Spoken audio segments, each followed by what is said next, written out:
আল্লাহ পাক রব্বুল আলামিন নবীগণকে নির্বাচন করেছেন।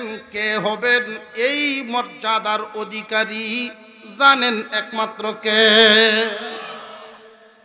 10 ভাইয়ের নজর ভালো না। দ্বিতীয় পক্ষের 2 ভাই ইউসুফ এবং বিনয়ামিন। ইউসুফের বয়স যখন 4 বছর, বিনয়ামিন মাত্র 6 মাসের শিশু। এমত অবস্থায় ইউসুফ আলাইহিস সালামের আম্মা দুনিয়া থেকে বিদায় হয়ে গেলেন। মা মরা সন্তানের প্রতি বাবার দায়িত্ব আগের চাইতে কিছু হইলেও বেড়ে যায়। ইয়াকুব আলাইহিস সালাম 12 জন ছেলে সন্তানের মধ্যে ইউসুফকে একটু বেশি আদর করতেন, তার প্রতি মায়া দয়া বেশি থাকত। আপনারা হয়তো প্রশ্ন করতে পারেন, উনি না আল্লাহর নবী, উনি নু আল্লাহর নবী, তাহলে বেশ কম করেন কেন আদর? আল্লাহর নবী যেহেতু আদর তো সমান করার কথা, বেশ কম কেন করেন? দুনিয়ার সম্পদ বন্টন করার ক্ষেত্রে সমতা রক্ষা করা সম্ভব, কিন্তু আদর দয়া মায়া বেশ কম করা বা সমান করা এটা সম্ভব না, বেশ কম হবে। কেন এমনটা হয়? একই বাবার 3 সন্তান, এর মধ্যে একটার অভ্যাস হলো এমন, বাবা যখন বাজার থেকে আসে ব্যাগটা গিয়ে নিজে আগায়া লয়। বাবা যখন বাজার থেকে আসেন ওযু করার পরে গামছাটা নিয়ে পিছনে দাঁড়ায় থাকে। বাবা যখন ঘুমাইতে যান হাত পায়ে তেল মালিশ করে দেন।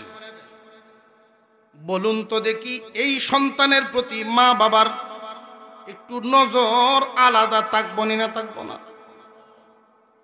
এই যে আদর বা নজর তার দিকে একটু বেশি, এটা কি মা বাবার দোষ নাকি সন্তানের গুণ? সন্তানের গুণ। ইউসুফ আলাইহিস সালামের প্রতি ইয়াকুব আলাইহিস সালামের দয়া মায়ার যত কারণ, 1 নাম্বার কারণ ইউসুফের আচরণ। ছোটবেলা থেকেই তার চাল চলন অন্যদের সাথে মিল নেই। উঠা বসা আদব কায়দা চলাফেরা অন্যরকম। 2 নাম্বার কারণ মা নাই। মা না থাকলে বাবার দায়িত্ব বেড়ে যায়, এটাই স্বাভাবিক। 3 নাম্বার কারণ ইউসুফ আলাইহিস সালাম এত সুন্দর ছিলেন, উনাকে নিয়ে যখন আল্লাহর পয়গম্বর রাস্তায় বের হতেন উনার চেহারা লাইটের মতো ফোকাস মারত। উনি কাপড় দিয়ে ডেকে রাখতেন ইউসুফ আলাইহিস সালামকে। মা মরার পরে একসাথেই ঘুমান, একসাথেই খাওয়া দাওয়া করেন, নিজের হাতে গোসল করায়া দেন। এইভাবে দিন যায়। আর অন্যান্য ছেলেদের শুধু আক্রোশ বাড়তেই থাকে, জেলাসি বাড়তেই থাকে। এই হলো হালত। দেখতে দেখতে ইউসুফ আলাইহিস সালামের বয়স হয়ে গেল কোনো বর্ণনায় 8, কোনো বর্ণনায় 13। এর মাঝখানেই মতামত, অর্থাৎ 8-এর উপরে 13-র মধ্যে নাবালেগ। ইউসুফ আলাইহিস সালামের প্রতি বাবার আদর 10 ভাইয়ের ভালো লাগে না, তাদের নজর ভালো না। তবে এই বিষয়টা নজর যে ভালো না,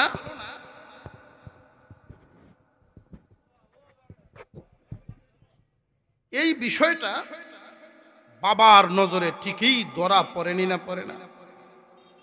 ছেলে যে কোনো কৌশল করো, যত বড় চালাকি করো, ছেলের চলাফেরা দেখলেই মা বাবা বুঝতে পারে ছেলের ভাবসাব কি আগের মতো না, অন্যরকম।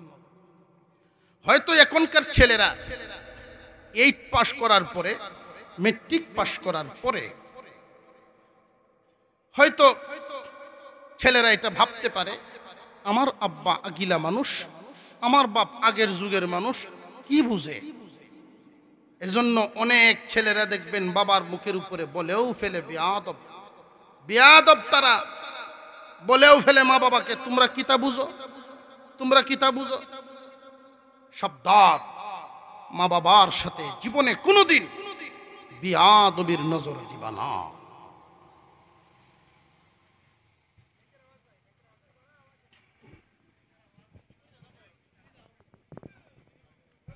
সুবহানাল্লাহি ওয়া বিহামদিহি সুবহানাল্লাহিল আযীম। আল্লাহ পাক রব্বুল আলামিন ইউসুফ আলাইহিস সালামকে ইয়াকুব আলাইহিস সালামের আদরের পুত্র বানালেন। ইয়াকুব নবী সবচাইতে ইউসুফকে বেশি আদর করেন, এটা অন্য ছেলেদের কাছে ভালো লাগে না। আর কেউ বুঝতে পারুক আর না পারুক, ইয়াকুব নবী ঠিকই বুঝতে পারেন, বুঝেও কিছু বলেন না।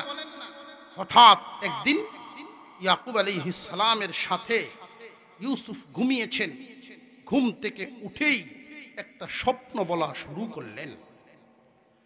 তবে এই ঘটনা যে শুরু হলো, এই সূরা কানা নাজিল হলো, নাজিলের প্রেক্ষাপট মক্কা নগরীতে হিজরতের আগে।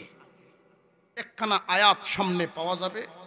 আল্লাহ বলেন, ইউসুফ এবং তার ভাইদের ঘটনার মধ্যে জিজ্ঞাসুদের মধ্যে, প্রশ্নকারীদের মধ্যে যারা আছেন তাদের জন্য শিক্ষা রহিয়াছে।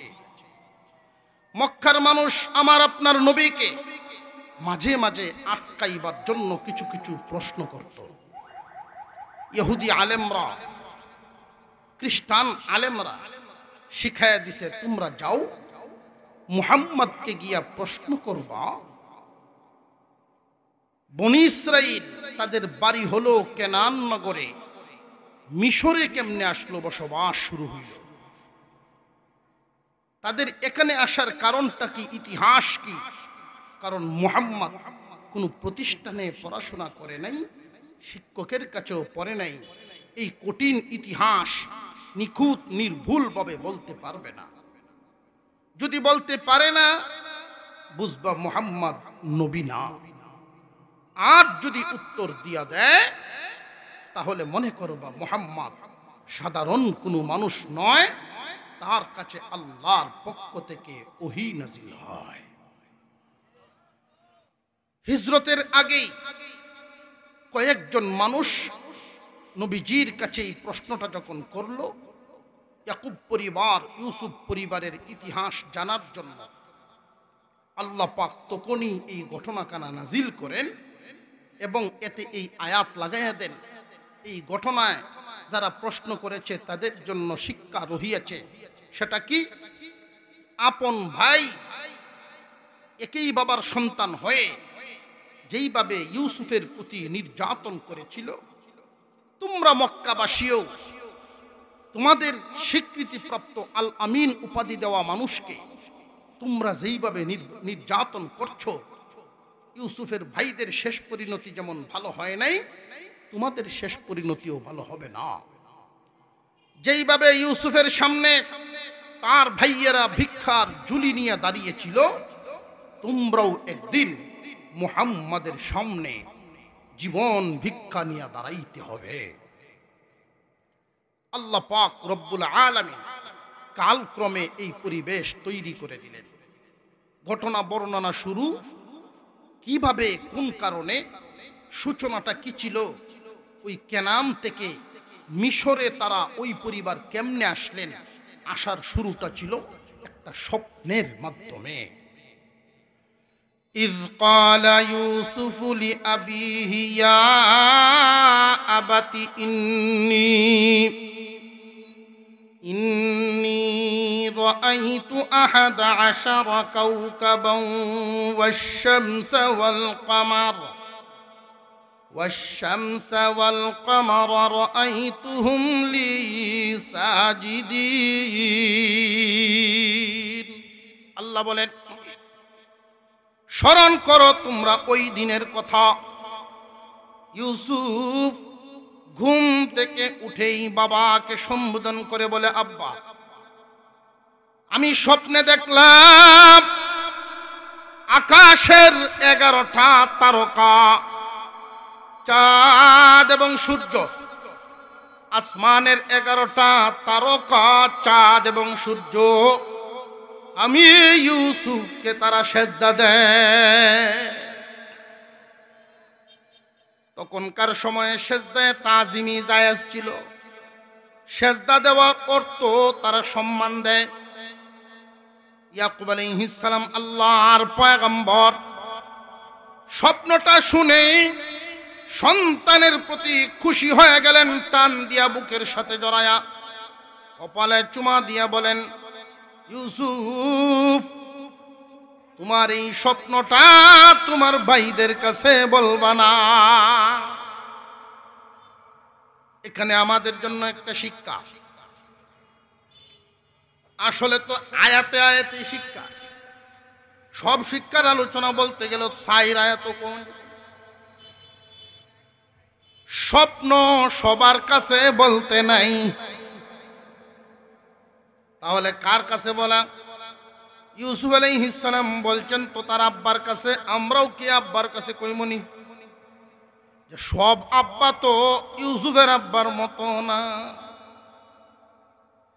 ইউসুফ আলাইহিস সালামের আব্বা যেমন একজন বাবা, এইভাবে একজন নবীও।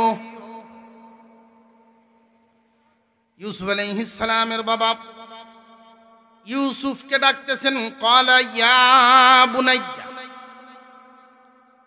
ইউসুফ বলেও তো ডাকতে পারতেন, ইয়া বুনাইয়া বলে ডাক দিলেন। খুব ভালো করে জেনে রাখবেন, আল্লাহ পাক রব্বুল আলামিন আমাদেরকে যেই সন্তানাদি দান করেন, এদেরকে লালন পালন করার পদ্ধতিও আল্লাহ শিখাইছেন। আমরা আমাদের সন্তানদেরকে ডাকি, ডাকার নিয়ম মতো ডাকি না। বাবার দায়িত্ব সন্তানের একটা সুন্দর নাম রাখা, এই নামটা সারা জীবন সুন্দর করে ডাকা। বেশিরভাগ মা বাবার ক্ষেত্রে দেখা যায়, হয়তো মেসাবের কাছ থেকে জিগাইয়া নাম সুন্দর রাখছে ঠিক, সারা জীবন এই নাম সুন্দর করে আর ডাকলো না। নাম রাখছে কামরুল ইসলাম, বাপ সারা জিন্দিগি কাটাইলো, কামরুল ইসলাম আর কোনোদিন ডাকলো না। মন ভালো থাকলে কামরুল পর্যন্ত যায়, আর মেজাজ যদি ভালো না থাকে কামরুল রেও বাইঙ্গে টুকরা টুকরো গেলে। ঠিক না? ঠিক। সন্তানকে তুচ্ছ তাচ্ছিল্যের নজরে কেউ যদি ডাকে, সন্তানকে এমন শব্দ দিয়ে যদি কেউ সম্বোধন করে, আস্তে আস্তে তার খারাপ লাগা তিল তিল করে তার মনটা মরে যায়, মেজাজ কিটকিটে মেজাজ হয়ে যায়। আমরা আমাদের সন্তানদেরকে সযত্নে, গরিব হোক আর ধনী হোক, প্রত্যেক মা বাবার কাছে তার সন্তান শাহজাদা শাহজাদির মতো। সন্তানকে আদরের তুমি সম্বোধন করবেন, তুমি বলে, তুই তুকার এই শব্দর ব্যবহার না করা। তুমি বলে যদি কোনো মা বাপ যদি সন্তানকে তুমি বলে ডাকে, আর কোনো কারণে যদি তুমি থেকে তুই আসে, বেত্রাঘাতের চেয়েও কঠিন মনে হবে। পরীক্ষা করে দেখ। ইয়াকুব আলাইহিস সালাম সন্তানকে ডাক দিলেন, ইয়া বুনাইয়া, হে আদরের সন্তান আমার, লা তাকসুস রুইয়াকা, তোমার এই স্বপ্ন বর্ণনা করবা না, আলা ইখওয়াতিক, তোমার ভাইদের কাছে। কেন ভাইদের কাছে বলবা না? কেন জানোনি? ফায়াকিদু লাকা কাইদা, তোমার অজান্তে তোমার বিরুদ্ধে তারা চক্রান্তের জাল বুনাইব। যেই স্বপ্নটা উনি দেখেছেন, এই স্বপ্নটা শুনলেই তো বোঝা যায় বড় বরকতপূর্ণ স্বপ্ন। আসমানের 11টা তারকা, চাঁদ এবং সূর্য সম্মানের সেজদা দেয়। স্বপ্নটা শুনলেই বোঝা যায় ভালো স্বপ্ন। এই স্বপ্ন যদি তারা শুনে খুশি হবে না, বরং চক্রান্তের জাল বুনাইবে। তুমি ইউসুফ না বুঝলেও আমি ঠিকই বুঝতে পারি। বাবাই ঠিকই ভাইদের কাছে বলবে না। ভাই ভাইয়ের বিরুদ্ধে চক্রান্তের জাল কেন বুনে, কারণটা কি? একই বাবার সন্তান, যদিও মা দুই, একই বাবার সন্তান, তার বিরুদ্ধে তার কল্যাণ শুনলে এদের জ্বলবে কেন? আল্লাহ পাক রব্বুল আলামিন উল্লেখ করে দিলেন, জ্বলে তো এমনে না, জ্বালানেওয়ালায় জ্বালায়। এই জ্বালানেওয়ালাটাকে আল্লাহ উল্লেখ করে দিলেন, ইন্নাশ শাইতানা লিল ইনসানি আদুউম মুবিন। নিশ্চয়ই শয়তান মানব জাতির প্রকাশ্য শত্রু। নিশ্চয়ই শয়তান মানব জাতির প্রকাশ্য শত্রু। এই জন্য দূরের মানুষের চাইতে কাছের মানুষের প্রতি বিরোধ বেঁধে যায়। দেখবেন কাছের মানুষের মধ্যে একে অপরের সাথে এক পরিবারের পাঁচ ভাই মিল নাই, অথচ বড় ধরনের কোনো জিনিস নিয়ে লাগালাগি না, এক হাত জায়গা নিয়ে লাগে। বাবার রেখে যাওয়া সমস্ত সম্পত্তি বন্টন হইল, হাওরে রেখে গেছেন অর্ধেক হাওর। দুই ভাই মিলে বন্টন করে সব বন্টন হয়ে গেল আধা আধি। বাড়ির যেই সীমানা, এক হাত সীমানা নিয়ে 10 দিন আমিনা নেয়। এই যে মনের ধাক্কা ধাক্কি, এটা শয়তানে দেয়। এত এত সম্পদ ভাইয়ের জন্য ভাই না হয় আধাত ছেড়েই দিলাম, কিন্তু শয়তানে এমন জিদ তুলে দেয়, এক সুতাও ছাড়তে রাজি না। শয়তান দুই ধরনের হয়, খেয়াল করবে। শুধু জিন শয়তান না, মানুষ শয়তানও আছে। মিনাল জিন্নাতি ওয়ান নাস। মানুষ শয়তানও আছে, জিন শয়তানও আছে। মানুষ শয়তানে কুমন্ত্রণা দেয় কানে, এই মানুষটি কোনটাই, ওরা কারা? মানুষ শয়তান সমাজের মধ্যে প্রত্যেক পাড়ায়, প্রত্যেক গ্রামে, প্রত্যেক এলাকায় মানুষ রূপী শয়তানও থাকে। মানুষ রূপী শয়তানগুলো কান পরা দেয়, নিজেদের ভিতরে দূরত্ব লাগায়া দেয়। দুই ভাইয়ের মধ্যে যখন এমন সিম টেলাটেলি শুরু হয়, তখন কানে কানে গিয়া বড়টারে কয়, বাবা নাই, বাবার জায়গায় তুমি বড় ভাই, তোমারে কি মানা মানলো? সারা জীবন যে এই সংসার টানলায়, তোমারে কি মানাটা মানলো? তুমি সেটা না। এখন হের তো আগে যা রাগ আছিল, কমছে না আরো বাড়ছে। আরেক দলে ছোটটার খানে গিয়া কইব, বড় ভাই বাপের সমান,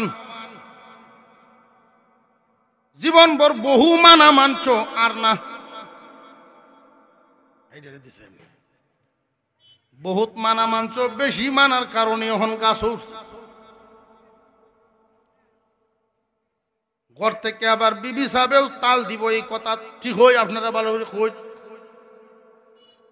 আমার কথা শুনে না, আপনারা কয়ে যায় ভাইয়ের কথা ছাড়া চলে না। হন বুঝোক বিহুদ নিনাজি লইছে। দুই ভাইয়ের মধ্যে মামলা, দুই ভাইয়ে মামলা, আপন দুই ভাইয়ে মামলা 20 বছর, 20 বছর পর্যন্ত। তো আগের দিনের যে মামলা আর এখনের মামলা, আগে কোর্ট সিলেট, গাড়ি ঘুরাও এত নাই। যেদিন তারিখ ধরতো হাঁটিয়া ফিডে সিরায় লয়ে যান সাথে, অর্ধেক রাস্তার আইসা এক গাছের তলে বইয়া সব মানুষ মিললে এখানে নাস্তা করে। কাঁচা চুল থাকতে শুরু হয়েছিল মামলা, চুল ফাঁকছে 20 বছর। নাস্তা যখন করে ব্যাগ খুললে দেখে সিরা আছে ঠিকই, কিন্তু গুড় নাই, গুড় কম। হঠাৎ তার দিকে ছায়া দেখে, ভাইয়ের হালত হইল তো গুড় আছে সিরা নাই। ভাইয়ের কাছে চিরা নাই, গুড় রয়েছে, আর তার কাছে গুড় নাই, চিরা আছে। এখন মনে মনে কয়, ভাই যদি আমার একটু গুড় দিয়া কয়টা চিরা নিতেন গিয়া, তো দুইজনের নাস্তাটা হয়ে গেল।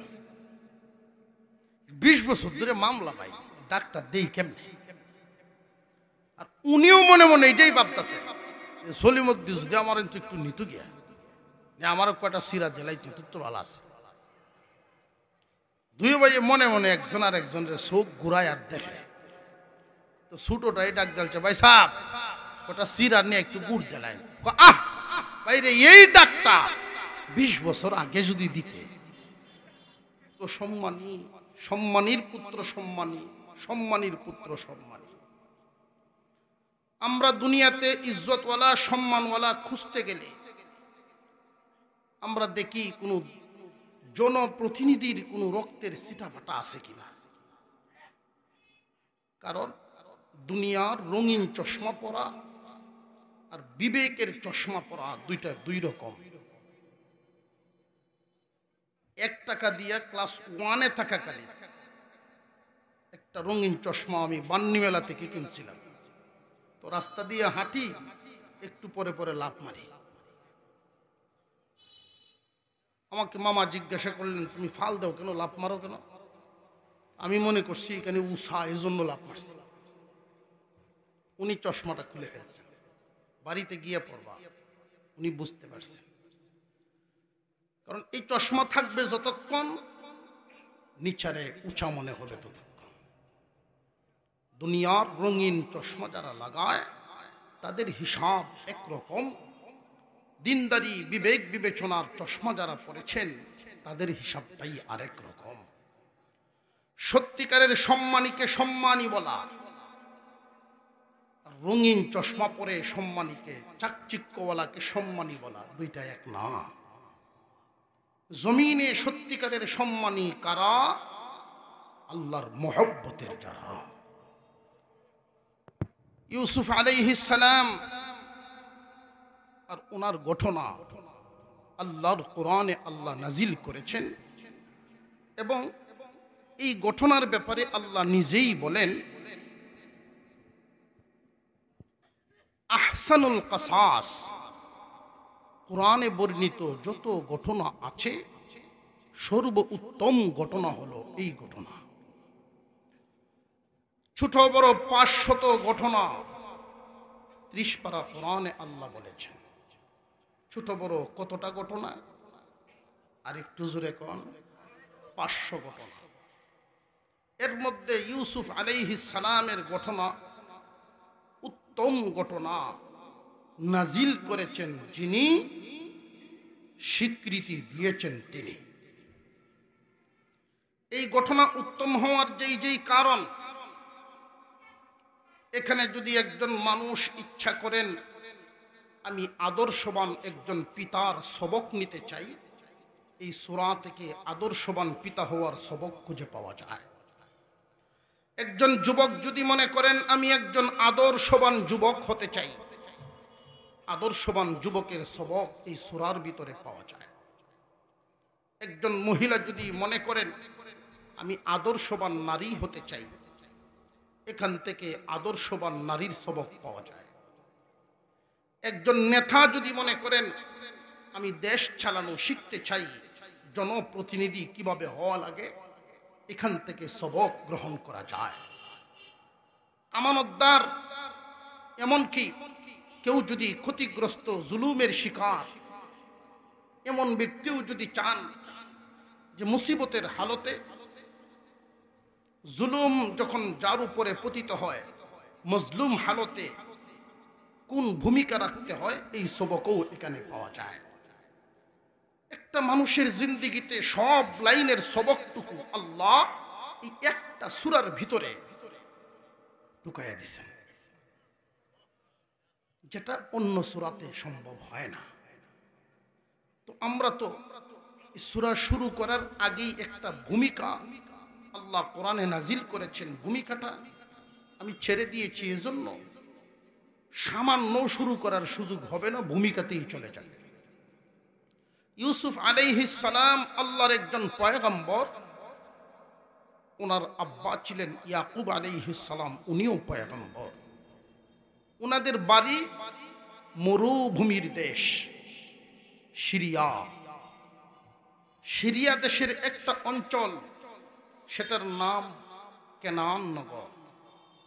ওইখানে বসবাস করতেন ওই নবী পরিবার। ইয়াকুব আলাইহিস সালামের একাধিক সংসার। তখনকার শরীয়তে এমন কিছু বিধিবিধান ছিল যেটা আমাদের শরীয়তে জায়েজ না। যেমন আপন দুই বোন একসাথে বিয়ে করা, সেই শরীয়তে বৈধ ছিল, আমাদের শরীয়তে বৈধ না। তখনকার সময়ে সম্মান জানানোর জন্য, কাউকে ইজ্জত দেওয়ার জন্য মাথা ঝুঁকানো জায়েজ ছিল। সেজদায়ে সেজদায়ে তাজিমি, সম্মানের সেজদা তখনকার সময়ে জায়েজ ছিল, আমাদের শরীয়তে জায়েজ না। ইউসুফ আলাইহিস সালাম ওনার মার গর্ভে ওনারা দুই ভাই ছিলেন, আর অন্য পক্ষের 10 ভাই ছিলেন। ওনারা ভাইদের সংখ্যা 2 আর 10 কত হলো? 12 জন। আগের পক্ষের 10 জন, পরের পক্ষের 2 জন। বর্তমান সময়ে দেখবেন এই রোগটা এখনো অনেকের অন্তরে পাওয়া যায়। আগের পক্ষ, পরের পক্ষ। প্রথম পক্ষকে অনেকেই মনে করে এটা বিবির পক্ষ, দ্বিতীয় পক্ষটারে মনে করে বাদীর পক্ষ। এটা মনের অত্যন্ত ঘৃণিত একটা রোগ, অন্তরের রোগ। প্রথম পক্ষের হইলেই বুঝি শাহজাদা, আর দ্বিতীয় পক্ষের হইলেই বুঝি বাদীর সন্তান। এটা আল্লাহর নজরে না। ইয়াকুব আলাইহিস সালামের প্রথম পক্ষের 10 ছেলে, দ্বিতীয় পক্ষের 2 ছেলে। প্রথম পক্ষের ছেলেরা দ্বিতীয় পক্ষের 2 ছেলেকে অন্য নজরে দেখত। সেই নজরটা কি? ইব্রাহিম আলাইহিস সালামের সন্তান ইসহাক আলাইহিস সালাম পয়গম্বর হলেন। ইসহাক আলাইহিস সালামের সন্তান ইয়াকুব আলাইহিস সালাম পয়গম্বর হলেন। ইয়াকুব আলাইহিস সালামের সন্তানদের মধ্যে কে হবে এই সম্মানী, কে হবে সেই মর্যাদাবান ব্যক্তি? বাবার 5 ছেলে থাকলে বাবার মর্যাদা 5 জনে পায় না। এই এলাকার সবচেয়ে বড় মাতাব্বর যিনি হবেন, ওনার সন্তান এই যে মাতাব্বর হবে এমন কোনো কথা না। যদি প্রতিষ্ঠিত একজন মানুষের একাধিক সন্তান থাকে, প্রত্যেকটা সন্তানের অন্তরেই যে বাবার পরবর্তী চেয়ার আমি গ্রহণ করব। এই 10 ভাইয়ের মধ্যে চিন্তা হলো আমাদের 10 ভাই থেকে কোনো একজন এই সম্মানের সিলসিলা পাবে। কিন্তু সম্মানের সিলসিলা, নবুয়তি দরজা বন্টন, এটা জমিনে না আসমানে? আসমানে। মুসলমান ইমানদার ভাইরা আমার, এই জমিনের মধ্যে আল্লাহ পাক রব্বুল আলামিন অসংখ্য অগণিত পয়গম্বর পাঠিয়েছেন মানুষের হেদায়েতের জন্য। এই পয়গম্বরগণ নির্বাচন করেছেন স্বয়ং আল্লাহ। তিনি যদি নির্বাচন না করে আমাদের হাতে দায়িত্ব দিতেন, তোমরা তোমাদের মতো করে একজনকে নবী বানায়ালো, আমরা যেই চরিত্রের মানুষ মিছিল দিয়া সুদকুররে নবী বানায় লাইতাম। ঠিক না? ঠিক। আলাইহিস সালামের ঘটনার মাধ্যমে আল্লাহ বুঝিয়েছেন মনের রোগ আর কিচ্ছু না। রোগটা কি? মনের, কিচ্ছু না, মনের জেলাসি। ইউসুফ আলাইহিস সালামকে তার আব্বায়ে বুঝায় দিলেন, তোমার স্বপ্নটা তোমার ভাইদের কাছে কইও না, কারণ তারা তোমার বিরুদ্ধে চক্রান্তের জাল বুনাইব। চক্রান্তে জাল ভাইয়া কেন বুনাবে? যে শয়তানে বুনাওয়াইব। নিজেদেরকে তারা উত্তম মনে করে বাবাই ঠিকই বুঝতে পারেন। রে ইউসুফ, তোমার স্বপ্নের দ্বারা কি বুঝায় জানোনি? وَكَذَلِكَ يَجْتَبِيكَ رَبُّكَ وَيُعَلِّمُكَ مِن تَأْوِيلِ الْأَحَادِيثِ। হে ইউসুফ, আল্লাহ তোমাকে নির্বাচন করবেন। আল্লাহ তোমাকে নির্বাচন করবেন, অর্থাৎ নবীগণ নির্বাচিত হয় জমিনে না আসমানে। তোমার স্বপ্নের দ্বারা বোঝা যায় আল্লাহ তোমাকে সম্মানী হিসেবে নির্বাচন করবেন এবং আল্লাহ পাক তোমার স্বপ্নের ব্যাখ্যা শিক্ষা দিবেন। আল্লাহর দেয়া নিয়ামত তুমি এবং তোমার পরিবারের উপরে পরিপূর্ণ করবেন। কেমনে জাননি? যেমনে তোমার পূর্বপুরুষদের উপরে আল্লাহ দিয়েছেন। পূর্বপুরুষ কারা? ইসহাক এবং ইব্রাহিম। তাদের উপরে আল্লাহর রহমত ছিল না ছিল না? এইরকম রহমত আল্লাহ তোমারেও দিবেন। তবে এই স্বপ্নটা তুমি কইও না। কোন মুফাসসিরিনে কেরাম বলেন, পিতা পুত্রের আলোচনাটা ভাইদের মধ্যে একজনের বিবি শুনে ফেলেছেন। বেড়ার পাশে কান লাগাইয়া এক ভাইয়ের বিবি শুনে ফেলেছেন।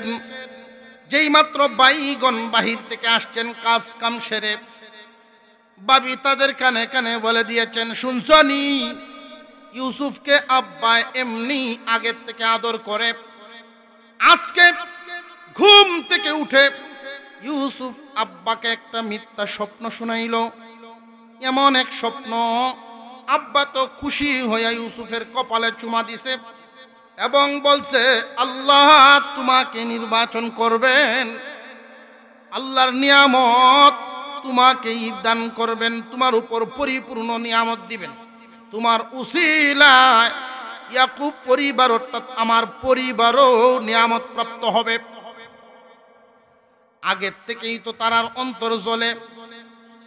এখন কান পড়ায় কি অন্তর ঠান্ডা না আরো গরম?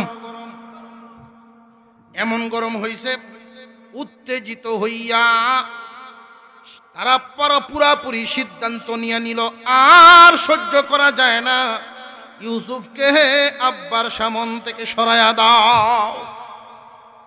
ইউসুফকে বাবার সামন থেকে সরাইয়া দিতে হবে। সরাইতে যদি হয় দুই পদ্ধতি। এক নম্বর পদ্ধতি হলো দুনিয়া ছাড়া করে ফেলা, অর্থাৎ উকতুলু ইউসুফা, ইউসুফকে মেরে ফেলো। আর যদি দুনিয়া ছাড়া করাটাকে বড় পাপ মনে হয়, তাহলে দেশান্তর করতে হবে, অর্থাৎ বাপ পুত্রের মধ্যে দূরত্ব তৈরি করতে হবে, যেন পিতা পুত্রের মধ্যে কোনো মিল মোহব্বত আর থাকে। ইউসুফ যখন থাকবে না, তখন আব্বা আমাদের ছাড়া আর কিছুই দেখবেন না, সম্পূর্ণ আমাদের দিকেই নজর দিবেন। আমরা যে আব্বার থেকে ইউসুফকে দূর করব, যদিও দেশ ছাড়া করি, মার্ডার না করি, বাড়ি ছাড়া করলে একটা গুনাহ তো আছে। এই কাজটা করে না হয় তওবা করে ফেলব, এই কথাও আবার কয়। জান্নে বুঝে গুনাহ আর না জান্নে গুনাহ, দুইটা কি সমান? সমান না। ইউসুফ আলাইহিস সালামের ভাইদের মধ্যে এই জাতের আলোচনা হচ্ছে যে কোনো ক্রমেই ইউসুফকে বাড়ি ছাড়া করতে হবে। তো বাড়ি ছাড়া করার জন্য শেষ পর্যন্ত উনাদের সবার যেই বড় ভাই, উনি সিদ্ধান্ত দিলেন, আমাদের উদ্দেশ্য হলো আব্বার আদর পাওয়া, ইউসুফকে বাড়ি ছাড়া করা, আব্বার থেকে দূর করা। এই দূর করতে গিয়ে মার্ডার করার মতো বোঝা আমাদের কাঁধে নিব না, বরং এর চাইতে বাড়ি ছাড়া করার অপরাধ না হয় করে ফেলি, আমাদের উদ্দেশ্য সফল হইলেই হইল, মানুষ মারার তো দরকার নাই, বাড়ি ছাড়া করি। নিজে নিজে যদি মরে আমাদের কিছু করার নাই। আমরা করবটা কি? রাস্তার কিনারে কোনো একটা কুয়া দেখে তাকে কুয়ায় ফেলে দিব। সেই কুয়াটা রাস্তার কিনারে যদি হয়, বিভিন্ন দেশের মানুষ এদিক থেকে আসা যাওয়া করবে, পানি তোলার জন্য যখন কুয়ার কাছে যাবে, যারা পানি তুলতে গিয়ে তারা ইউসুফকে উঠাইবে, সেই মানুষগুলো যেই দেশের হবে ইউসুফকে সেই দেশে নিয়ে যাবে। জীবনে ইউসুফ আর আমাদের বাড়িতে আর আসতে পারবে না, আব্বারেও আর পাবে না। তাহলে মারার প্রয়োজন নাই, বাড়ি সারা করি। বাড়ি সারা কর্মু কেমনে?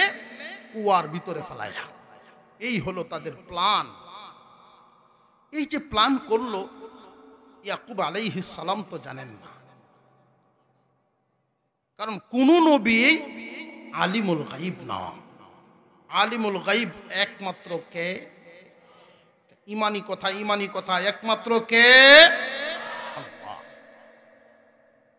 আল্লাহ যা জানান নবীগণ তা জানেন।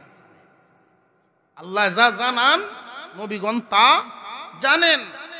আর আল্লাহ যা জানান না কেহই তা জানে না। ইউসুফ আলাইহিস সালামকে তার আব্বার কাছ থেকে কেমনে আলাদা করবেন? মা মরার পর থেকে ইউসুফকে তো তার বাবার পাশে পাশে রাখেন, সাথে সাথে রাখেন, কোথাও গেলে সাথে নিয়ে যান। এখন আমরা যে বুদ্ধি পরামর্শ করলাম, যেই প্ল্যান করলাম, সেটা সফলতায় পৌঁছানোর জন্য তো আব্বার কাছ থেকে আগে ইউসুফকে আলাদা করতে হবে। আব্বাই তো ইউসুফকে হাত ছাড়াই করেন না, চোখের আড়ালেই করেন না। ইউসুফকে কেমনে নেওয়া যায়? 10 ভাই মিলে একসাথে বাবার কাছে গেছে। কথা বলার দরুন এমন ভাবে কথা বলা শুরু করলো, قالوا يا أبانا ما لك لا تأمنا على يوسف وإنا له لناصحون। ও আব্বা, আপনি কি ইউসুফের ব্যাপারে আমাদেরকে বিশ্বাস করেন না? আমরা তো ইউসুফের শুভাকাঙ্ক্ষী, তার ভালো চাই। আমরা যে ইউসুফের ভালো চাই এটা কি আপনি বিশ্বাস করেন না? আপনি কি আমাদেরকে সন্দেহ করেন নাকি? আদর্শবান একজন পিতা অনেক ক্ষেত্রে কোনো কিছু বলার প্রয়োজন বা বলা যায় এমন কথাও অনেক সময় হজম করা লাগে। সন্তানরা বড় হইলে যে কোনো কথা বলতে নাই। উনি যে দেখেন তারাও তো শত্রুতাম করে, কি প্রকাশ্যে না গোপনে গোপনে? বাবাই যে জানেন ওইটাও তো গোপনে গোপনেই জানেন, প্রকাশ তো আর হইছে না যে তারা শত্রু। উনি কেমনে বলবেন যে তোমরা রে বিশ্বাস হয় না? ও বাপ, ইউসুফের ব্যাপারে আপনি কি আমাদেরকে সন্দেহ করেন? আপনি কি বিশ্বাস করেন না? আমরা যে ইউসুফের শুভাকাঙ্ক্ষী, আব্বা যদি আপনি বিশ্বাস করেন তাহলেও বোঝা যাবে, বিশ্বাস না করলেও বোঝা যাবে। যদি বিশ্বাস করেন আর সিলহু মানা গদা, আগামীকাল আমরার সাথে দিয়া দেন। ইয়ারতা ওয়ায়ালআব ওয়া ইন্না লাহু লাহাফিজুন। আমরা যে এলাকায় কাজ করতে যাই ওইখানে প্রশস্ত জায়গা, ফলমূলের বাগান, ফল খাইবে, ফুলের বাগানের ঘ্রাণ নিবে, মনে আনন্দ পাবে। একটা ঘরের ভিতরে রেখে রেখে ইউসুফকে ঘর মুখা করে ফেলতেছেন। আব্বা, আমরা তো তার ভালো চাই। আমাদেরকে যদি বিশ্বাস করেন তাহলে প্রমাণ তো হবে, কালকে আমাদের সাথে দিয়া দেন।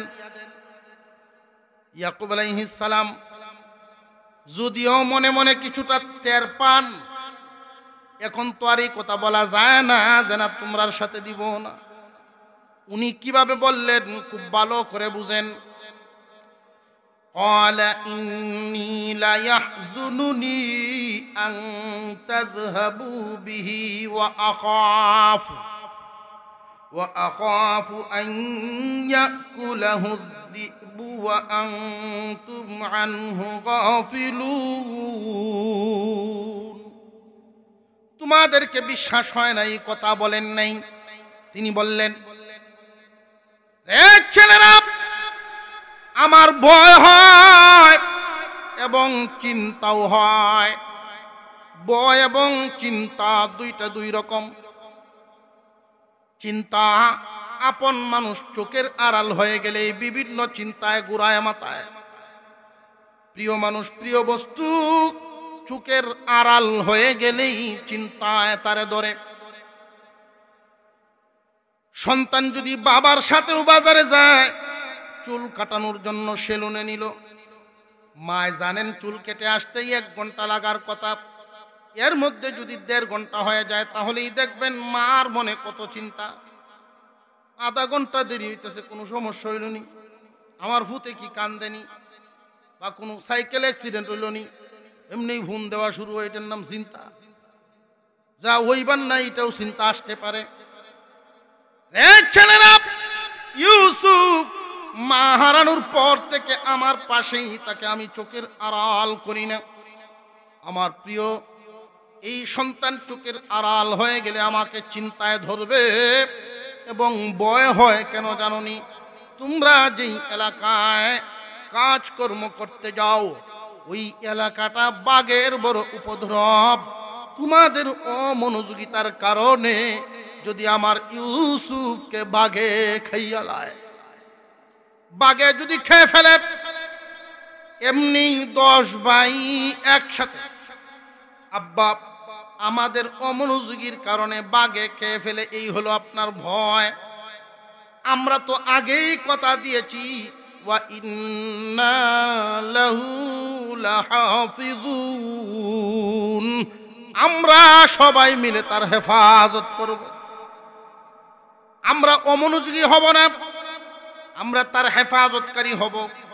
আর আমরা যদি হেফাজতকারী হই, আব্বা আপনি তো জানেনই আমাদের হালত, সারা দেশের মধ্যে আমরা নাম করা শক্তিশালী। সত্যি তারা খুব বাহুমান ব্যক্তি ছিলেন, বডিমান ব্যক্তি ছিলেন, শক্তিশালী। এক একজন ইউসুফ পয়গম্বরের ভাই, এক একটা ভাই এক একটা বাঘের সাথে মার করতে পারত, এমন বেটা। قالوا لئن أكله الذئب ونحن عصبة إنا إذا لخاسرون।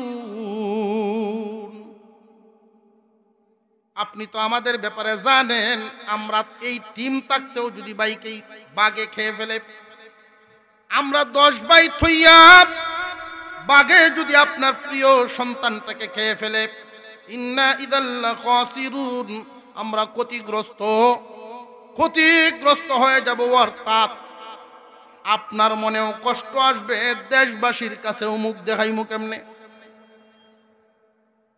তোরা আবার শক্তির গপ করস, ভাইটারে তো বাঘের কাছ থেকে বাঁচাইতে পারলি না, মানুষে তো আমাদেরকে মন্দ চোখে দেখবে, ক্ষতিগ্রস্ত হব।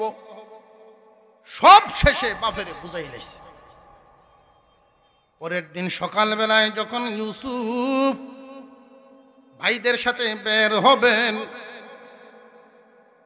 10 ভাই ঘরের সামনে অপেক্ষা, বাবার হুজরার সামনে অপেক্ষা। ইউসুফকে ইয়াকুব আলাইহিস সালাম এই প্রথম কোথাও হাত ছাড়া করতেছেন, ভাইদের সাথে সাজায়া দিচ্ছেন, কোমরে একটা তাবিজ বেঁধে দিলেন। নাও ইউসুফ, এই তাবিজটা তোমার কোমরে বেঁধে দিলাম, আমার আব্বা আমাকে এই তাবিজ দিছিলেন, এর ভিতরে কি লেখা কি আছে আমি জানি না, তোমাকে দিয়া দিলাম, নাও। এই তাবিজটা বেঁধে দিলেন। এই তাবিজ উনার আব্বা উনাকে দিয়েছিলেন। আজকে উনি তার সন্তানের কোমরে বেঁধে দিলেন। 2 নাম্বার একটা সবক দিয়া দিলেন, ইউসুফ প্রথম তোমারে চোখের আড়াল করতেছি, ভাইদের সাথে যাচ্ছ, সব সময় আল্লাহর নামটা মনে রাখবা। কেন জানোনি? দুনিয়ার সবাই সবাইকে ভুলতে পারে, আল্লাহ তার বান্দা ভুলেন না। ইউসুফ আলাইহিস সালাম ভাইদের সাথে রওনা দিলেন। বাবার চোখের সামনে আদরের কমতি নেই। এক ভাই কুলে নেন আর এক ভাই কাঁধে নেন। বাবায় যতক্ষণ দেখেন এতক্ষণ পর্যন্তই তারা শুধু ইউসুফকে আদর আর আদর। এই যে আদরটা, এটা কি আল্লাহর জন্য ভিতর থেকে করতেছে না দেখানোর জন্য বাবার চোখে ঝাপসা দিতেছে? বাফেরে দেখানোর জন্য, অন্তর থেকে না, বাবার মন জয় করার জন্য, বাফের বিশ্বাস অর্জন করার জন্য। এই আদর হলো ধোঁকাবাজির আদর। যতক্ষণ পর্যন্ত ইয়াকুব নবী তাকায়া রইলেন ততক্ষণ পর্যন্ত ইউসুফ আলাইহিস সালামকে তারা আদর করলো। যেই মাত্র আর চোখে দেখা যায় না, আগের মতো আদরও আর করে না। যাইতে যাইতে এমন একটু দূরে চলে গেলেন, চিৎকার দিলেও কেউ শুনবে না, আর তাদের হাত থেকে ছুটে গেলে এক দৌড়ে বাড়িতে আইসা পৌঁছতেও পারবে না। এমন একটা দূরত্বে পৌঁছে গিয়া আঁকা বাঁকা রাস্তা। ইউসুফ তো মা মরার পর থেকে বাবার সাথেই চলাফেরা করেন। এলাকার আঁকা বাঁকা সব রাস্তা ওনার চিনাও নাই। পাহাড়ের চিপা চাপার রাস্তাগুলো, পাহাড়ের বিভিন্ন ওই সমস্ত এলাকায় ছোট বড় পাহাড়ে ঘেরা সব গিরিপথ, সব পথ ওনার জানা নাই। এমন একটা জায়গায় পৌঁছে 10 ভাইয়ের আসল রূপ ইউসুফ পয়গম্বরের সামনে প্রকাশ হয়ে গেল। রূপটা কি? একজন কাঁধ থেকে যখন জমিনে ফেলে দিল, শক্ত মাটি, পাথরের মতো মাটি জমিনে ফেলে দিয়েই তার উপরে প্রহার শুরু হয়ে গেছে। একজনের থাপ্পড়, একজনের চর, এরকম প্রহার যখন শুরু করলো, ইউসুফ আলাইহিস সালাম বুঝতেই পারছেন না, একটু আগে ছিল এক রূপ, এখনই হয়ে গেল আরেক রূপ। কিছুক্ষণ আগে ছিল এক অবস্থা, এখনই হয়ে গেল আরেক অবস্থা। মুনাফিক যারা জমিনে থাকে এদের রূপ কেউ সহজে চিনতে পারে না। এই দেখবেন এক হালত, ওই দেখবেন আরেক হালত। ধোঁকাবাজদেরকে কেউ চিনতে পারে না। ইউসুফ আলাইহিস সালাম অবাক হয়ে রইলেন। মেজু ভাইয়ের কাছে যান, ছোট ভাই কেন মারে? দেখা যায় মেজু ভাইও মারে। বড় জনের কাছে যান, ও বড় ভাই আমি তো জানি না কোনো ভুল আছে করে মেজু ভাই আমারে মারে। 10 ভাই যখন প্রহার শুরু করলো, ইউসুফ আলাইহিস সালাম ইয়াকুব আলাইহিস সালামের কলিজার টুকরা বুঝতে পেরেছেন কেউই আমার আপন না, এখানে কেউ আমার আপন না, এটা বুঝতে পেরেছে। আর মুখে কোনো কথাই বলেন নাই, ওনার জবান বন্ধ করে ফেলছেন। 10 জন মিলে যখন প্রহার করা শুরু করলেন, ফর্সা মানুষ, সুন্দর মানুষ, কতটুকু সুন্দর আপনারা তো বিভিন্ন জায়গায় শুনেছেন, পৃথিবীর অর্ধেক সুন্দর বলা হয়, একা ইউসুফকে আল্লাহ দান করেছে। এক একটা প্রহারের দাগ সারা গায়ে লাগা শুরু হলো।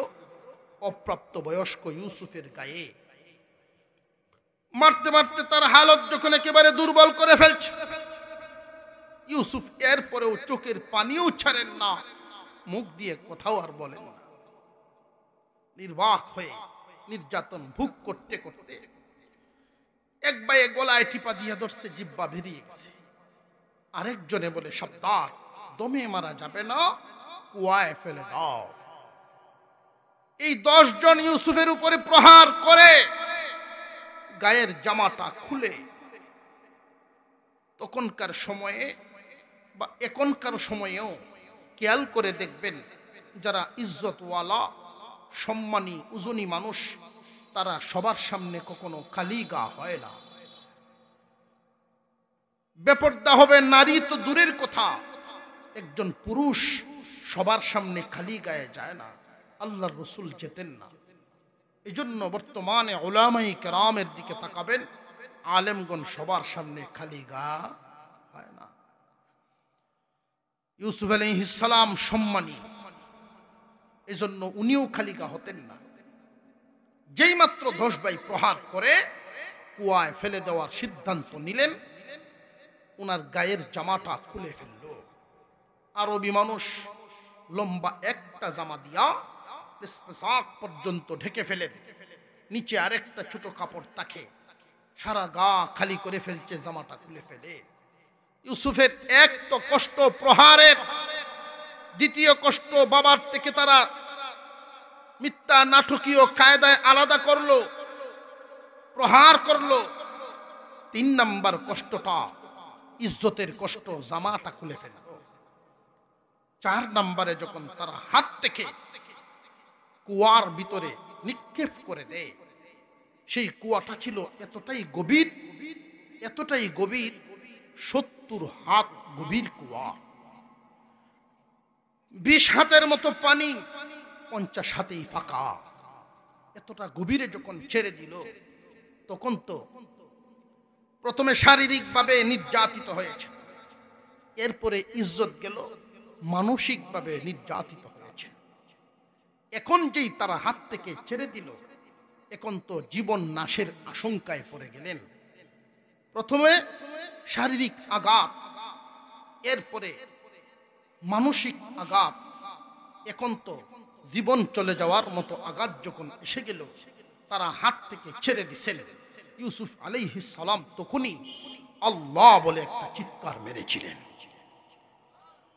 তিনি বলেছিলেন আল্লাহ। যেই মাত্র আল্লাহ বলে ডাক মারলেন, আল্লাহ পাক জিবরাইল আলাইহিস সালামকে ওই দিন হুকুম দিয়েছিলেন, জিবরাইল আমার ইউসুফের গায়ে পানির ছিটা ফাটা লাগবার আগেই তুমি তাকে ধরে ফেলো। 10 ভাই তো হাত থেকে ছেড়েই দিয়েছে। জিবরাইল আমিন তখন সিদরাতুল মুনতাহায় আছেন।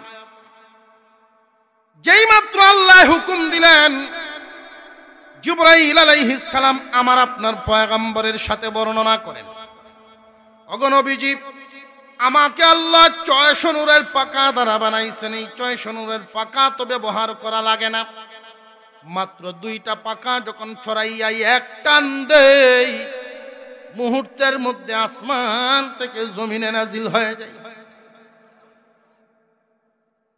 আমার আপনার নবী জিজ্ঞাসা করলেন, 600 পাকা কি কখনোই ব্যবহার করেন নাই জিবরাইল?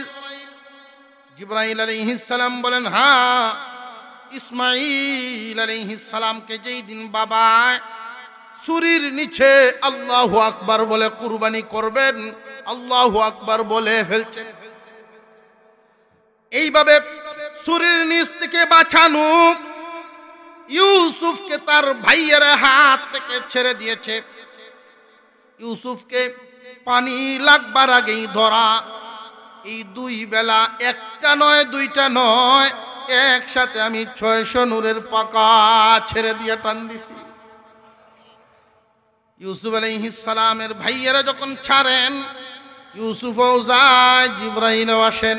ইউসুফও যায়, জিবরাইলও আসেন। ইউসুফ আলাইহিস সালাম পানিতে লাগবার আগেই জিবরাইল আলাইহিস সালাম ওই কেনান অঞ্চলের কুয়ার ভিতরে ঢুকে যান, ধরে ফেলছে। আল্লাহ জানা দিলেন, অভয় বাণী শোনায় দাও, শারীরিক নির্যাতিত বাণী শোনায় দাও, ভবিষ্যতে তারে আমি এখানে রাখবো না, উঠাতে উঠাইব, অনেক সম্মানের আসনে বসাইব। আজকে তারা নির্যাতন করেছে ইউসুফের উপর, এমন একটা দিন তার জন্য আমি এনে দিব, তারা ইউসুফের সামনে সাহায্যের জন্য অসহায় হয়ে দাঁড়াইবে, তার ব্যাপারে তারা বলবেও ইউসুফটিকেই চিনবে, তারা চিনবে না।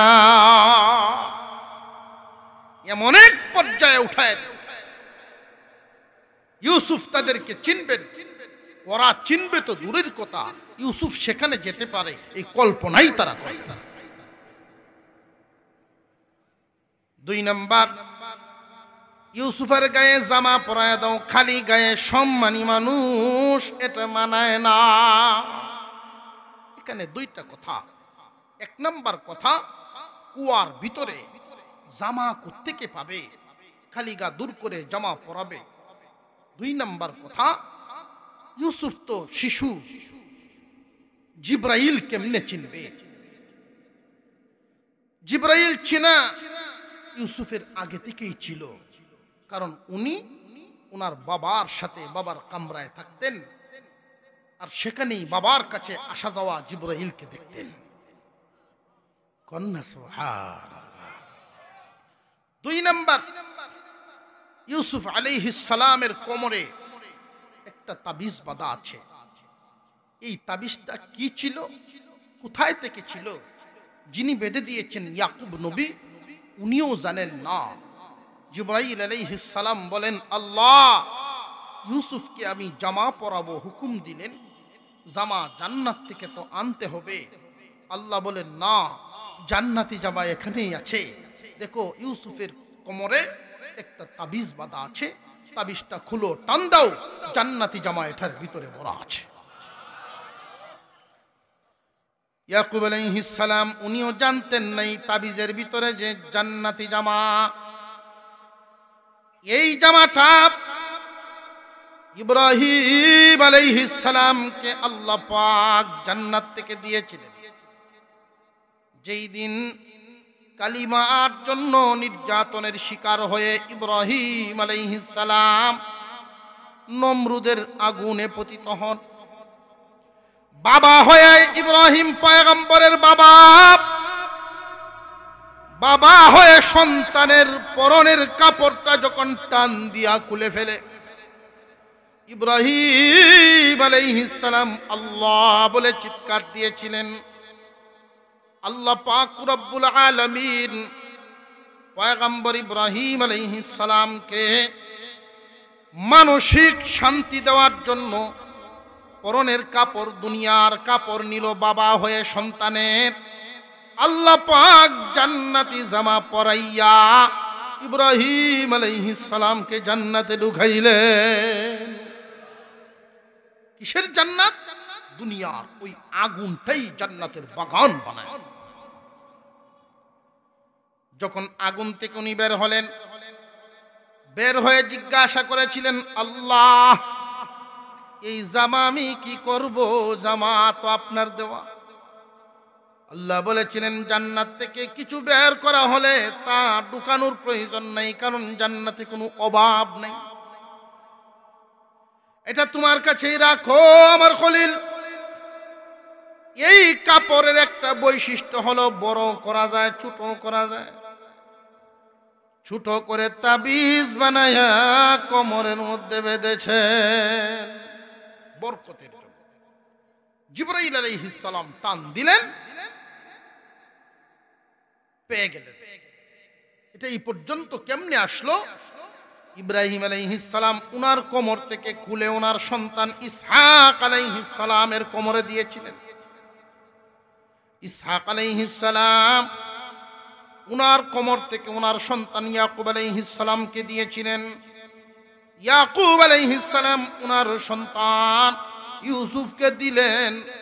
এখনই কাজে লাগলো। জামা পরাইয়া এখানে রাখলেন। জিবরাইল আলাইহিস সালাম অভয় বাণী শুনাইলেন, ইউসুফ ভয় পেও না, চিন্তাও করো না, মহান আল্লাহ তোমার মর্যাদা বাড়াইবেন। আল্লাহ বলেছেন এমন জায়গায় তোমারে নিবেন, এমন জায়গায় তোমারে নিবেন, আজকে যারা তোমার উপরে জুলুম করেছে ওরা একদিন অসহায় হয়ে তোমার সামনে দাঁড়াইবে। জমিনে এমন দৃশ্য বহুত দেখা যায়। কেউ কাউকে নিন দিলে, কেউ কাউকে তুচ্ছ তাচ্ছিল্য করলে আল্লাহ দুনিয়াতেও দেখায় নেন। এমন এক পরিস্থিতি আল্লাহ পাক ঘুরায় দেন যে যাকে নিন্দে কোন একদিন তার সামনে বসেই কান্দে। এমন পরিস্থিতি আল্লাহ এই জমিনে ঘটাতে পারেননি না পারেন না। বেশিরভাগ ক্ষেত্রে এমন হয়, লক্ষ্য করে দেখবেন মানুষকে ধনী বানানো, গরিব বানানো, এই নিজাম, এই দায়িত্ব সমস্ত কিছু করেন একমাত্র কে? আল্লাহ। আল্লাহ কাউকে ধনী বানিয়েছেন, কাউকে গরিব বানিয়েছেন, কাউকে সুন্দর বানিয়েছেন, কাউকে কালো বানিয়েছেন। এই হালতের মধ্যে একজন আরেকজনকে এমন ভাবে হিংসা করবা না, এমন ভাবে তুচ্ছ তাচ্ছিল্য করবা না যেটার কারণে তার মনে বড় আঘাত লাগে। তুমিও যার, সেও তার। এজন্য ধন দৌলত থাকতে গনিমত মনে করে কাজটা কাজের মতো লাগাইবা। কর্মচারী যদি কেউ থাকে তাদের সাথে আচার আচরণ এমন করা। ভাই, দাদার দৌলত নাতি পর্যন্ত পৌঁছে না, বেশিরভাগ ক্ষেত্রেই এমন। বাবার দৌলত নাতি পর্যন্ত যায় না। দাদার সম্পদ, দাদার নামের ক্ষেতকিরি, জায়গা জমি নাতিরা পায় না, এর প্রতি আদবদল হয়ে যায়। এটার কারণ কি? যত কারণ আছে এর মধ্যে উল্লেখযোগ্য কারণ, তাম দুনিয়ার সমস্ত কিছুর মূল মালিক একজন। তিনি কে? আরেকটু জোরে কোন কে? আল্লাহ। কিছুদিনের জন্য জকিগঞ্জ এলাকায় কিছু কিছু মানুষকে জমির মালিক বানাইলেন। মেয়াদ সর্বোচ্চ 50 বছর। মেয়াদ নাও, তোমার এতদিনের মালিক বানায় দিলাম, দেখি এই জমা জমি সম্পদ ভায়া তোমার হেডমটা কি, তোমার বাপসাপটা একটু দেখি। জমির মালিক, সম্পদের মালিক হইয়া তুমি কি এটা ভুলে যাও কিনা যে এটা আমার দেওয়া, যে আমি আল্লাহর যে দেওয়া, এটা ভুলে যাও কিনা এটা একটু দেখতাম। পরীক্ষা করার জন্য আল্লাহ কাউকে মাল দেন, কাউকে পদ দেন। যারা মাল পায়া, পদ পায়া এই কথাটা মনে রাখে যে সবকিছু করার মালিক আল্লাহ, এই কথাটা মনে রাখে যারা লাফালাফি করে না তারা, এই কথাটা মনে রাখে যারা লাফালাফি করে না তারা, আর ভুলে যায় যারা লাফ মারে তারা। লাফ দিলেই আল্লাহ নারাজ। ক্ষমতাই বলেন, দৌলতেই বলেন, কার দেওয়া? দিছেন কেন? পরীক্ষা। তুমি মাল ভায়া করো নাকি? কিন্তু অনেক মানুষ দেখবেন এই মালের মালিক হইয়া দুর্বলের উপরে জুলুম করে। একটা নজির বলে দেই, আল্লাহর পয়গম্বর বলেছেন মজদুরের ঘাম শুকাইবার আগেই তার পাওনা আদায় করো। জমিনে কাজ করাও, বাসা বাড়িতে কাজ করাও, যে কোনো কাজ করাও, পয়সাটা পকেটে নিয়ে তারপরে তুমি ঘুরো। কাজ শেষ, সাথে সাথে যদি তারে টাকাটা দিয়ে দেওয়া হয়, তুমিও আল্লাহর বান্দা, সেও তো আল্লাহরই বান্দা। এই নিজাম ঠিক রাখার জন্য, দুনিয়ার ভারসাম্য ঠিক রাখার জন্য কাউরে ধনী কাউরে গরিব হিসাবে আল্লাহ বানাইছে। তুমি বান্দা, যেই মাওলার গোলাম সেও তো সেই মাওলার গোলাম। তোমার বাড়ির কামলা কেন সে, এই কষ্টটা যেন তার অন্তরে না যায়। সাথে সাথে ঘাম শুকাইবার আগেই যদি তুমি তার পাওনা আদায় করো, খেয়াল করে দেখবেন এই 8 ঘন্টা 10 ঘন্টার কষ্টের কোনো ছাপ তার মুখে আর থাকবে না। পয়সাটা পায়া সাথে সাথে শেষ। কিন্তু বেশিরভাগ ক্ষেত্রে দেখা যায়, আপনাদের এই এলাকায় আছে কিনা জানি না, কারণ আলেমুল আমাদের দেশ সিলেট বাংলাদেশের মধ্যে এটা পুণ্যভূমি, আর কানাইঘাট জকিগঞ্জ এগুলো আলেম ওলামাদের অঞ্চল। এখানে এই নিয়ম হয়তো পরিবর্তন হয়েও যেতে পারে, কিন্তু শয়তানও বইয়া থাকেনি, এত আর রিটায়ার্ড হয়ে গেছে না, এর শয়তানিও তো আছে। কিছু মানুষ কাজ করে বাজারও দেখা করিস, দেয় না, সাথে সাথে বাজার দেখা করিস। উনি গেল বাড়ির, বিবি সব জায়গায় টাকা কই কাজ করলেন, যে মালিক বলছে বাজারে দেখা করতে। কয় আচ্ছা ঠিক আছে, নেন বাজারের ব্যাগ, আপনি বাজার করে আনবেন তো সন্তানাদি খাবে। একজন আর একজনের বাড়িতে কাজ করে তো এমন পর্যায়ে পৌঁছার পরে কেউ মনের খায় সে তো আর কাজ কাম করে। বাজারে গেল, দুঃখের বিষয় সারা বাজার ঘুরে মালিক তো ভাই না, রাত্রে 8টা বাজে খুঁজে পাইছে, তাও কোনানো আর একজনের গুডাউনের ভিসে টাস কেনে বসে।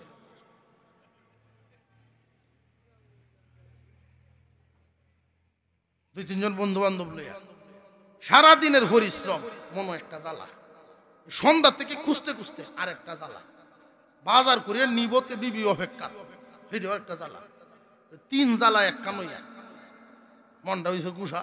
হ্যাঁ, আপনারা খুঁজতেছি কোন সময় থেকে আমার টেহাটি দিন বাজার করবো গিয়া। বন্ধুদের সামনে যে টেহা ছায়া বইছে, তার প্রেস্টিজও লাগছে। এখন উত্তর দে, এই জন্য তোরার মতো মানুষের কামলা লন নাই। কয়েকটা দুঃখ তার অন্তরে এমনি জমা হয়ে রয়েছে, যেই বলছে তোরার মতো মানুষ হইলে কিন্তু কামলা হইল না, কামলার অভাব আছে দেশ দিছে টেহা বাইর করিয়া, বাংতি মিলাইতে গিয়ে 10 টাকা কম, বাড়তি না। যা, উনি বাজার করে যখন বাড়িতে গেছে রাত বাজে 10টা, গিয়া দেখে বাচ্চারা না খাইয়াই ঘুমাইছে। তার চোখের পানিটা আর চোখে রইল না, জমিনে পড়ে গেছে। এই জমিনের চিৎকার হাত বদল হয়ে যায়, দাদার মাল নাতি পর্যন্ত যায় না, কারণ এইগুলো বুঝে আসতেছে। আমার এমন মালিকও আছে জমিনে, 10 বছর কামলা দিয়ে গেল তার ঘরে, উনি যখন সে বিদেশ টিদেশে যাও, যেখানেই যাও, আবার 20 বছর পরে ঘুরে তার পুরনো স্মৃতির এলাকায় আসছে, এসে শুনে তার মালিক নাই, মারা গেছে। কবরের কাছে দাঁড়ায়া কান্না শুরু করছে যে এক তো আমার বড় মালিকের দয়ায় বেঁচে আছি, দ্বিতীয় তোমার মতো দয়াল মালিক আমি দেখছি। দুর্বলরা যখন সবলের জন্য দোয়া করে, ছোটরা যখন বড়র জন্য দোয়া করে, এই দোয়া কবুল হয়ে যায়। অবশ্যই দোয়া পাওয়ার যোগ্য কাজ করছে, বিদায়ী পাইছে। দয়াল এটা কার গুণ? আল্লাহর গুণ। মানুষের মধ্যে যখন দয়াল হওয়ার এই গুণ এসে যায়, আল্লাহর কাছে তার দাম বেড়ে যায়। আল্লাহ পাক রব্বুল আলামিন মানুষকে নিচে নামান, উপরেও উঠান। ইউসুফ আলাইহিস সালাম কুয়ার ভিতরে, আর 10 ভাই এক বাপ ধরছে, রাত্রে চোখের সাইড সুট যা আছে পানি দিয়ে ভিজাইয়া মিথ্যা কান্নার ভাব নিয়ে হাজির হয়ে গেছে